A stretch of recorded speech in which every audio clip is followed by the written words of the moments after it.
Joe, it was unusual on Thursday at Yankee Stadium, the emotion of the Mariano moment, and it was the first meaningless game played at home by the Yankees since 1993. First meaningless game. How tough is it to manage when you know the mission statement is to always get to the postseason, all of a sudden your final 4 games don't mean anything? You know, Wednesday night hurt a lot, you know, because you realize that you're eliminated, and you wake up the next morning and you realize the sun comes up, and there are things that you have to do, and you have a responsibility to the game. And the thing is, I love the game, and I have a real passion for the game. And but it's difficult because it's not only the moment that you realize that you're not going to be in the playoffs, but you start thinking about all that you went through to get to that point, and how long of a season is, and what a grind it is. And that's probably what hurts the most. You have the most exciting or best win of the year in your mind? I really don't. You know, I'd probably have to sit down and really think about it. But, you know, there were a number of times that people just thought, you know what, they're not going to make it, they're not going to make it.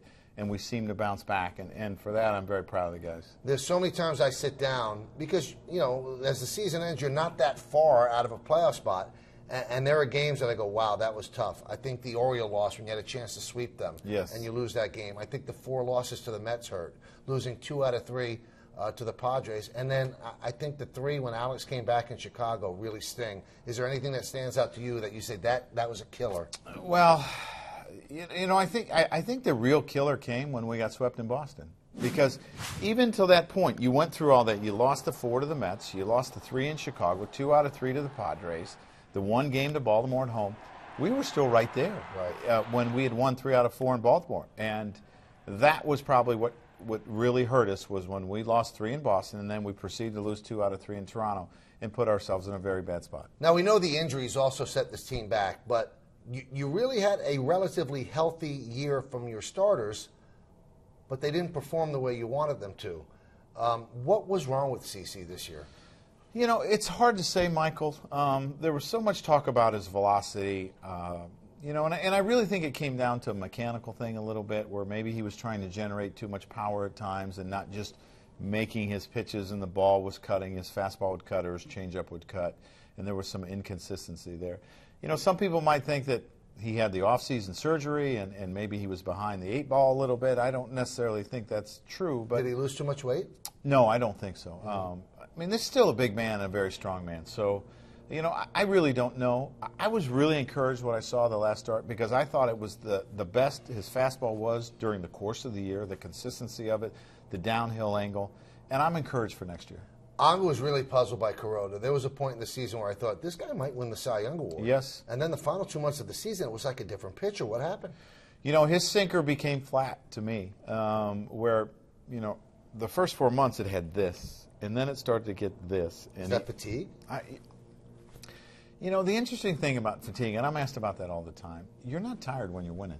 Mm-hmm. That's the thing. But as soon as you start losing and playing poorly, people say, are you fatigued? Or a guy is not pitching well. Is he fatigued?